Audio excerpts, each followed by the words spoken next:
तो ऋषियों ने कहा कि हे महामते, भक्तों की रक्षा करने वाले, इस महाकाल नामक ज्योतिर्लिंग की महिमा को हमें भीड़ से सुनाइए। ऋषि क्या कहते हैं सूत जी महाराज से, इस कथा को वापिस से सुनाइए। तो सूत जी बोले कि हे विभो,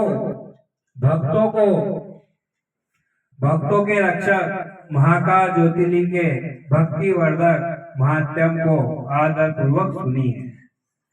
उज्जैनी नगरी में एक चंद्रसेन नामक राजा रहता था, जो सभी शास्त्रों के अर्थों और तत्वों को जानने वाला, इंद्रजीत तथा शिव जी का बड़ा भक्त था, जिसकी लोग नमस्कृत महेश्वर के मणिभद्र नामक एक गण से मित्रता हो गई।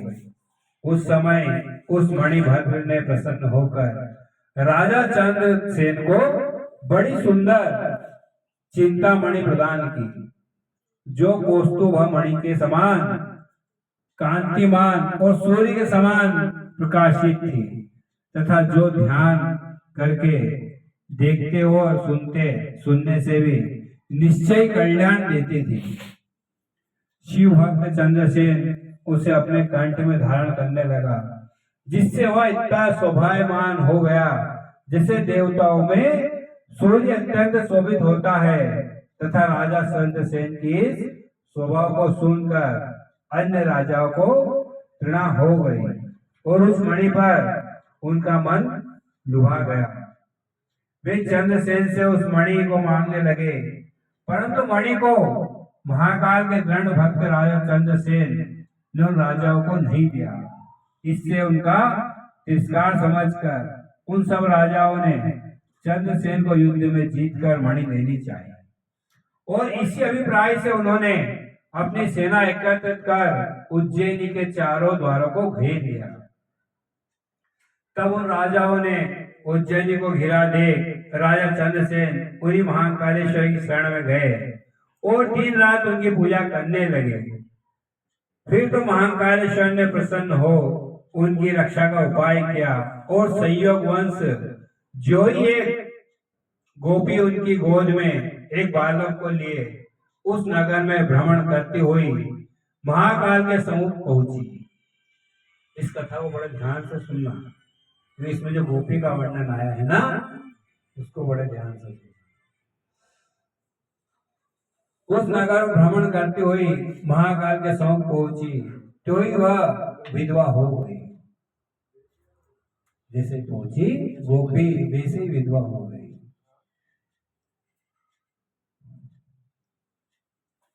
परंतु कुछ देर तक वहां ठहरकर राजा के उस शिव पूजन विधान को भली भांति देखा और पुनः अपने घर आई। तब उस संपूर्ण चरित्र को देखकर उस गोपी के पुत्र ने बड़ी उत्कंठा से शिव जी का पूजन करने की इच्छा की और एक रमणीय पाषाण को लेकर अपने शून्य शिविर में बड़ी भक्ति से उस शिव लिंग की पूजा की। धूप, दीप, वस्त्र, अक्षत, गंध, आभूषण आदि और कति पदार्थ चढ़ाए। कितने ही मनोरम पत्र पुष्पों से पूजा की तथा नृत्य करके पुनः पुनः प्रणाम किया। इस प्रकार वह बालक शिव जी की पूजा में लगा ही रहा और समय होने पर भी भोजन के लिए न आया। तो उसकी माता वह गोपी उसे बुलाने गई, परंतु उसके बार बार बुलाने पर भी वह शिव पूजा में अनुरक्त बालक न बोला। शिव जी के आगे नेत्र मूंद कर बैठा ही रहा और उसने उसे हाथ पकड़कर खींचा और ताड़न भी किया, किंतु जब भी वह इस पर ही वह न उठा और भोजन को न गया, तो गोपी ने शिवलिंग को दूर फेंक कर उसकी पूजा को नष्ट कर दिया। जब उठ ही नहीं रहे तो क्या करें, शिवलिंग उठा के फेंक दिया और उनकी पूजा को नष्ट किया। तो माता द्वारा पूजा को नष्ट होता देख वह बालक कि हे देव ऐसा कहता हुआ पृथ्वी पर गिर पड़ा और सहसा चेतना को प्राप्त कर शोकाकुल को नेत्र खोल दिए। फिर तो उस पर उस महाकाल नामक शिव जी की कृपा होते देर नहीं लगी और उसी क्षण वह स्थान शिव जी का सुंदर शिविर बन गया। और उस बालक ने देखा कि शिव जी की कृपा से वहां स्वर्णमय बड़े बड़े द्वार तथा सुंदर कपाट वंदनवार लग गए। वहां बड़ी सुंदर स्वच्छ नीलमणि की वेदियां शोभायमान हो गई, जिन पर अनेक अद्भुत तप्त सुवर्णों के कलश स्थापित हो गए तथा प्रकाशमान मणियों के स्तंभों से स्थापित मणि जटी व भूमि तल शोभित हो गया। और गोपी पुत्र जिस पाषाण की पूजा कर रहा था वही उसके पूजनों सहित अब कृपा सागर शिव जी के रत्न जड़ित ज्योतिर्लिंग के रूप में उस मंदिर में मध्य आविर्भूत हो गया। जो रमणी पाषाण था वो स्वयं महाकाल स्वरूप ज्योतिर्लिंग में परिवर्तित हो गए। तो मंदिर के मध्य आवर्तित द्रुत हो गया। फिर तो इस चरित्र को देखकर उस बालक का मन एक साथ ही विस्मित हो उठा और वह क्षण भर के लिए परमानंद सागर में मग्न हो गया।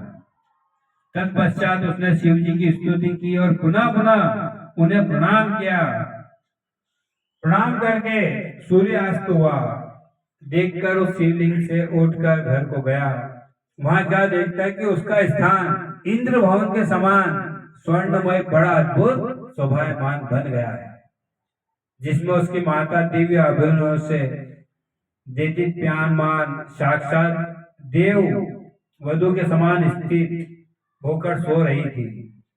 जब उस बालक ने घर में पहुंचकर सुख के पूर्ण को शिव के दया के पात्र वाली जो अपनी माता को शीघ्रता से उठाया तो वह उठकर अद्भुत चरित्र को देखकर बड़ी प्रसन्न हुई तथा अपने पुत्र का आलिंगन करते हुए उसके मुख से गिरजापति शिव की प्रसन्नता को सुनकर प्रार्थना करने लगी। उसने कहा कि जो रात दिन शिव जी का स्मरण करता है वो ऐसा ही सुखी होता है। तत्पश्चात उस राजा ने भी अपना नियम समाप्त किया और रात्रि में वहां जाकर गोपी पुत्र के शिव के प्रसन्नकारक प्रभाव को देखा। उसके आनंद की सीमा न रही। राजा चंद्रसेन प्रेमाशु बरसाता और शिव नाम उच्चारण करता हुआ बड़े प्रेम से उस बालक का आलिंगन करने लगा। उस समय अद्भुत दृश्य उपस्थित हो गया। सब लोग हर्ष से शिव कीर्तन करने लगे। इस अद्भुत चैत्र युक्त शिव महात्म के देखने से नगर वासियों की वह रात्रि क्षण भर के समान व्यतीत हुई। इधर प्रातःकाल सब राजा उस नगर को घेर कर राजा चंद्रसेन से युद्ध करने के लिए उपस्थित हुए।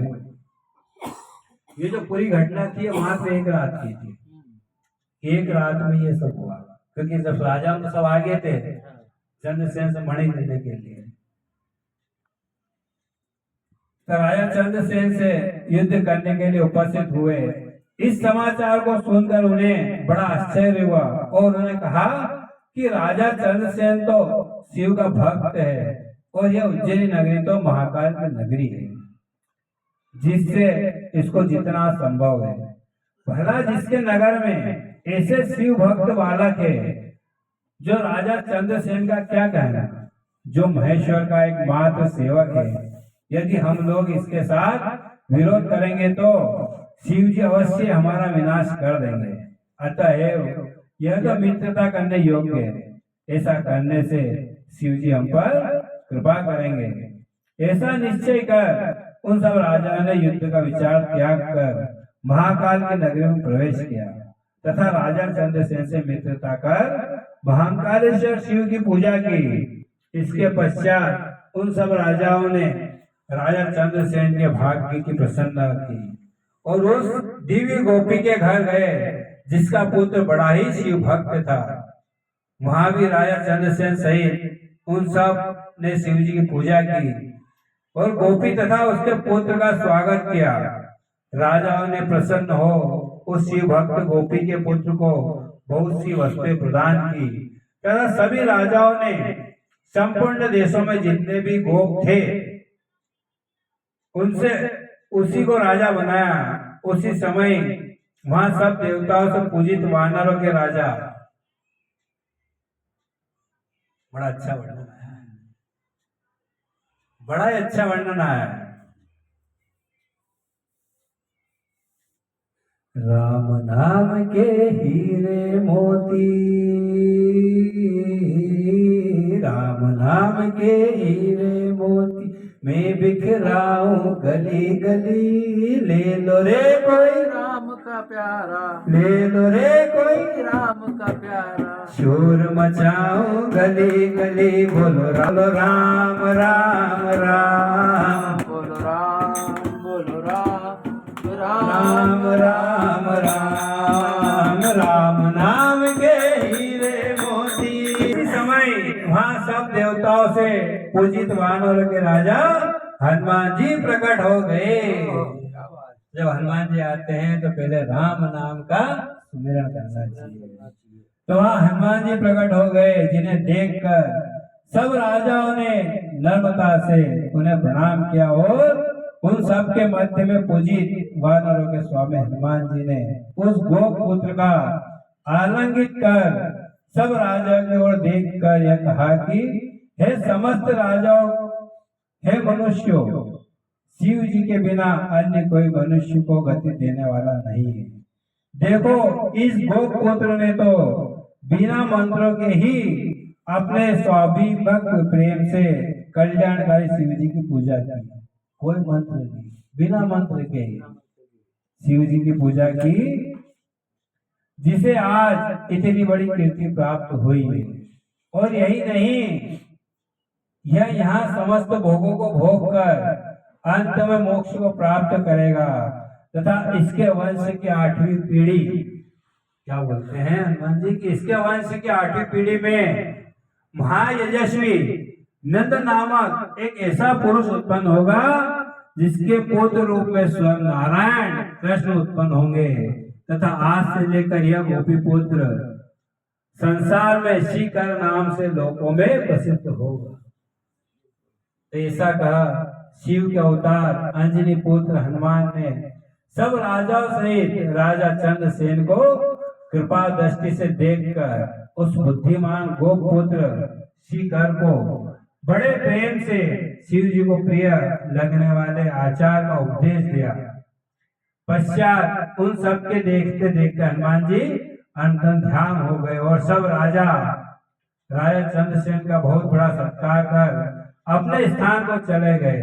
पश्चात श्रीकर नाम प्राप्त कर उस गोपुत्र ने बहुत से परम तेजस्वी और धर्मात्मा ब्राह्मणों के साथ बड़े प्रेम से महाकाल शिव जी की सेवा की। समय आने पर दोनों मोक्ष को प्राप्त हुए। इस प्रकार यह महाकालेश्वर ज्योतिर्लिंग सत्पुरुष को सुगति, स्वर्ण, स्वर्ग तथा शिव भक्त देने वाला और इस प्रकार से दुष्टों का दमन करने वाला तथा भक्तों पर दया करने वाला शिव महाकालेश्वर भगवान का पुनः वर्णन नामक अध्याय। तो बोलो महाकाल महाराज की जय। जी का वर्णन राम जी का और बाकी बिहारी लाल श्री कृष्ण के 8वीं पीढ़ी जो था उनका सबका वर्णन आया है। तो प्रभु की कृपा से ही यह सब हुआ है। तो बोलो